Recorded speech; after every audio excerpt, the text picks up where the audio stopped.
হুমায়ুন কবির। তাকে নিয়ে আগেও একটা ভিডিও করেছিলাম যে হুমায়ুন কবির নাকি তৃণমূল দল ছাড়ছে এবং ডিসেম্বর মাসে একটা নতুন দল তৈরি করবে। সেটা উনি আগেই ডিক্লেয়ার করেছিলেন। এর মধ্যে আবার হঠাৎ করে শুনতে পাচ্ছি যে হুমায়ুন কবির নাকি বাবরি মসজিদ তৈরি করছে। মুর্শিদাবাদে বাবরি মসজিদ, মানে যে বাবরি মসজিদ উত্তরপ্রদেশে এত কিছু ঘোটালা পাকলো, যে ওখানে রাম মন্দির, তারপর বাবরি মসজিদ, তারপর আবার সেখানে নতুন করে রাম মন্দির তৈরি হওয়া, এসব তো অনেক কিছু ঘটে গেছে ইতিহাসে।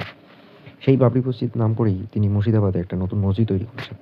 মানে কিছুই না, ভোটের আগে যেভাবেই হোক এই হিন্দু আর মুসলিম যে বিভাজন, সেটাকে তিনি আরও প্রখর করে ফেলছেন। কোথাও মনে হচ্ছে যে কেউ বলছে, ইভেন দিলীপ ঘোষ পর্যন্ত বলেছে যে রাজ্যের মুখ্যমন্ত্রী যদি একটা জগন্নাথ মন্দির করতে পারে তাহলে তিনি বাবরি মসজিদ করছেন। এই জন্য তাকে দল থেকে কিন্তু শোকজ করে সাসপেন্ডও করে দিয়েছে। তবে তিনি বিধায়ক পদ ছাড়েননি, কেন? যেহেতু জনপ্রতিনিধি, তাই তিনি মানে পদটা ধরে রেখেছেন যে জনগণের সেবা করবে, এটা তার বক্তব্য। কিন্তু হুমায়ুন কবির যেভাবে উঠে পড়ে লেগেছে এবং তার যে বক্তব্যগুলো যেভাবে প্রকাশ্যে বেরিয়ে আসছে, কোথাও মনে হচ্ছে যে একটা বড় রকম কিছু হতে চলেছে।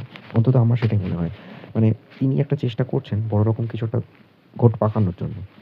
এজন্য এখন অবশ্য তিনি নওশাদ সিদ্দিকীর দলে টানতে চাইছেন যে একত্রিতভাবে একটা দল তৈরি করবেন। কিন্তু নওশাদ সিদ্দিকী যাবেন না। তিনি বলেছেন যে মানে আইডিওলজিক্যালি বা ক্যারেক্টারাইজ ওয়াইজ শুভেন্দু অধিকারীও যা আর হুমায়ুন কবিরও সেম। তার থেকে মনে হয় যে সিপিএমের লোকজন ভালো। আবার বলছে যে মোহাম্মদ সেলিম নাকি হুমায়ুন কবিরকে দলে নিতে চেয়েছে। শিলান্যাস করবো, তোদের গা জ্বলছে? তোরা বিজেপির দ্বারা পরিচালিত হচ্ছিস, আমাকে আবার বিজেপির দালাল বলার চেষ্টা করছে। এগুলো অনেক কিছুই চলছে এখন জল্পনা, কিন্তু কি জানেন তো, কোথাও আমার বলতে আটকাচ্ছে না যে এই সবের মধ্যেখানে আমাদের মুখ্যমন্ত্রী বলেছেন যে হুমায়ুন কবিরকে যত পারো বাড়তে দাও, ও কতদূর বাড়তে পারে আমি দেখি। আর দিন শেষে আমার এটাই মনে হয় যে পশ্চিমবঙ্গে তো সরকারি স্কুলগুলো বন্ধ হয়ে গেল, শিক্ষকদের চাকরি চলে গেল, কোম্পানি সেরকম রিক্রুটমেন্ট হয় না, বড় রকম ইন্ডাস্ট্রিয়ালাইজেশন হচ্ছে না, এক্সেপ্ট আইটির কিছুটা এক্সপেনশন হচ্ছে, বাট অন্যান্য কিছু তো সেরকম ডেভেলপমেন্ট দেখতে পাচ্ছি না। মাঝখান থেকে দেখতে পাচ্ছি যে ব্লগারদের থ্রু দিয়ে বিভিন্ন জায়গায় জগন্নাথ মন্দির তৈরি হচ্ছে, সরকারিভাবে জগন্নাথ মন্দির তৈরি হচ্ছে, মসজিদ তৈরি হচ্ছে, এইগুলোই চলছে। কিন্তু মানুষকে পুরো ধর্মের নেশায় বিভাজনে এমনভাবে মাতিয়ে রেখেছে যে এইসব করে পলিটিশিয়ানরা শুধুমাত্র কিছু বেনিফিট পেতে চাইছে।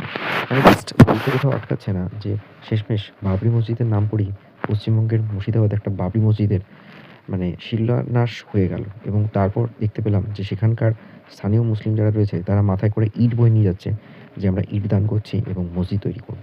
এইটা হচ্ছে রাইট নাও সিচুয়েশন এখন পশ্চিমবঙ্গে। সাসপেন্ড করা হলো এবং পাশাপাশি কিন্তু যে কালকের যে অনুষ্ঠান, সেক্ষেত্রে একেবারে অনড় আপনি।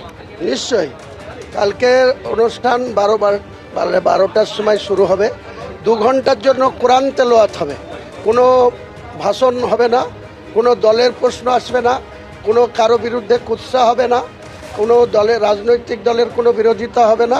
কালকে স্রেফ এটা 1 বছর আগে থেকে আমার এই শিডিউল ঘোষণা।